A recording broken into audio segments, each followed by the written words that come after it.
दिखा दो।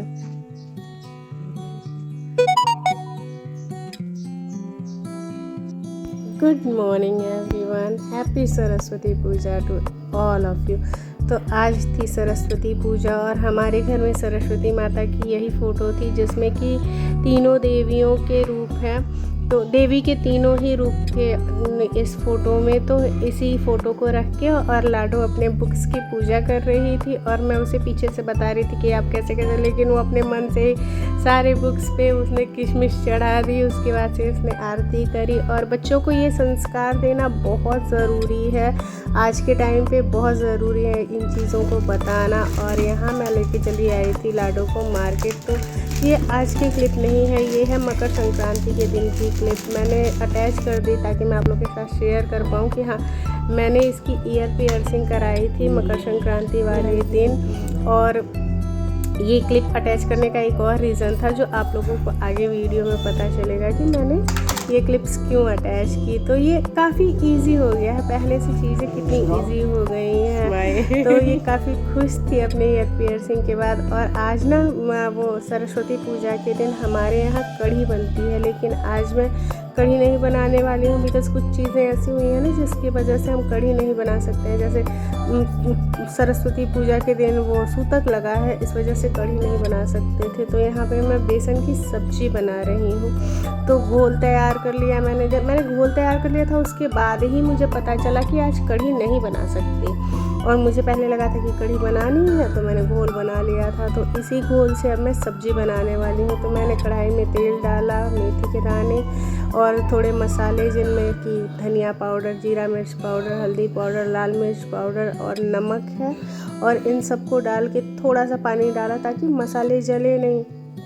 अब आप लोग यहाँ ये मत समझिएगा कि मैं प्रोफेशनल कुक हूँ, क्योंकि जो बैकग्राउंड में बाकी चीज़ें हैं ये सारी ही चीज़ें ना मैं अपने कुकिंग की वीडियोस साथ के साथ, जैसे मैं खाना बनाते रहती हूँ साथ के साथ रिकॉर्ड करते रहती हूँ। और जो प्रोफेशनल्स होते हैं वो स्पेशली रिकॉर्ड करते हैं और उस तरह से वो वीडियोस बनाते हैं। तो इन चीज़ों को इग्नोर करिएगा थोड़ा सा। बाकी मैं यहाँ पे बेसन को मैंने डाल दिया मसालों को थोड़ा भुन जाने के बाद, और इसे अच्छे से चलाते हुए ये ना बिल्कुल गाढ़ा हो जाएगा और पेस्ट की तरह बन जाएगा। तो हाँ, मैं क्या बोल रही थी कि जो प्रोफेशनल्स होते हैं वो प्रोफेशनल वीडियो बनाते हैं और हम डेली व्लॉगर हैं। तो हम, क्योंकि हमें तो सारा काम करना होता है डेली का, तो अगर हम प्रोफेशनल्स की तरह 4 से 5 घंटे में एक डिश की वीडियो बनाएंगे तो फिर तो हमारा घर ही नहीं चल पाएगा। तो ऐसा तो हो नहीं सकता, क्योंकि सबको टाइम पे खाना चाहिए होता है। और आप पूरी रात जग के तो खाना बनाओगे नहीं, आप टाइम पे ही खाना बनाओगे जब चाहिए। और यहाँ मैं प्लेट को ग्रीस कर रही थी इस बेसन का जो पेस्ट बना के हमने तैयार किया है ना, इसको फैलाने के लिए। तो इसको मैं अच्छे से थाली के ऊपर गरम गरम ही आप फैलाएंगे तो ये अच्छे से फैल जाता है, वरना जब ये ठंडा हो जाता है तो फिर फैलाने में दिक्कत होती है, नहीं फैल पाता। यहाँ मैं ग्रेवी के लिए मसाले की तैयारी कर रही हूँ, जिसमें लहसुन मैं डाल रही हूँ और साथ में मैं डालूँगी थोड़े बहुत राई के दाने। ये सब्ज़ी वैसे बनती तो सबके घरों में है, लेकिन ज़रूरी नहीं है कि हमारे घरों में जिस तरीके से बनती है या हमारे घरों में जो चीज़ बनती है वो इंडिया के हर घर में बने। इंडिया काफ़ी वर्सेटाइल कंट्री है और यहाँ हर घर में बहुत अलग अलग डिशेस बनती हैं। एक ही डिश को बहुत अलग अलग तरीक़ों से बनाया जाता है। तो मैं आप लोगों के साथ अपना तरीका शेयर कर रही हूँ। यहाँ मैंने सारे पाउडर्ड मसाले भी डाल दिए हैं ताकि ये जब साथ में ब्लेंड हो जाते हैं ना तो अच्छा रहता है और टेस्ट भी अच्छा आता है। अब यहाँ पे मैंने जो पेस्ट हमने फैलाया था उसके पीसेस काट लिए हैं और इनको फ्राई कर लूँगी। फ्राई करके निकालने के बाद हम ग्रेवी तैयार करेंगे। ग्रेवी के लिए कढ़ाई में तेल डालने के बाद जीरा, हरी मिर्च का तड़का दिया है मैंने। मेरे घर में लाल मिर्च बहुत कम खाई जाती है, तो इस वजह से मैं लाल मिर्च नहीं डालती तड़के में। और अगर तड़के में मैं लाल मिर्च डाल दूँ तो फिर मेरे हस्बैंड खाना नहीं खाते हैं, तो फिर क्या ही फ़ायदा है।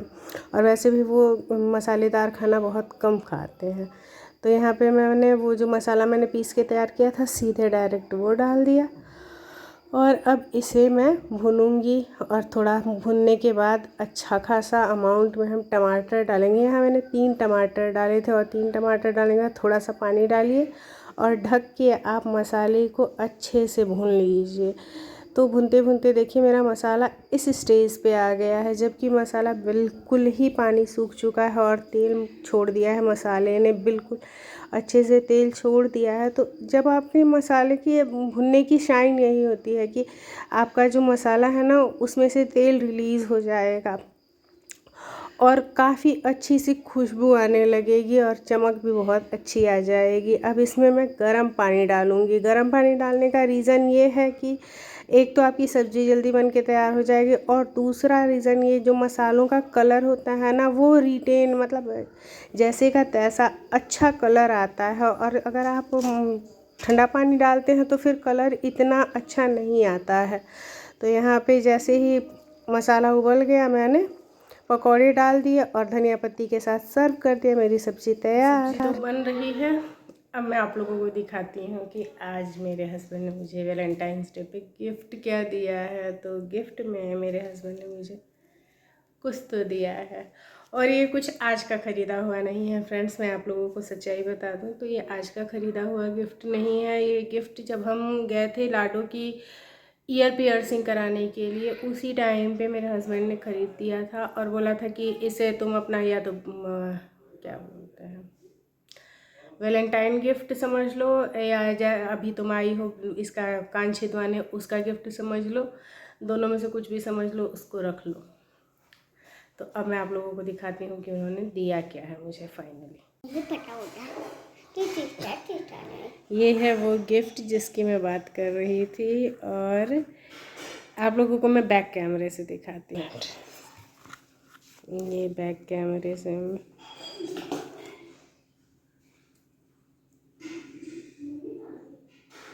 बैक कैमरे से डिज़ाइन कैसी लगी आप लोग ज़रूर बताइएगा कि कैसा लगा मेरा वैलेंटाइन गिफ्ट और आप लोगों को क्या मिला है ये भी ज़रूर बताइएगा।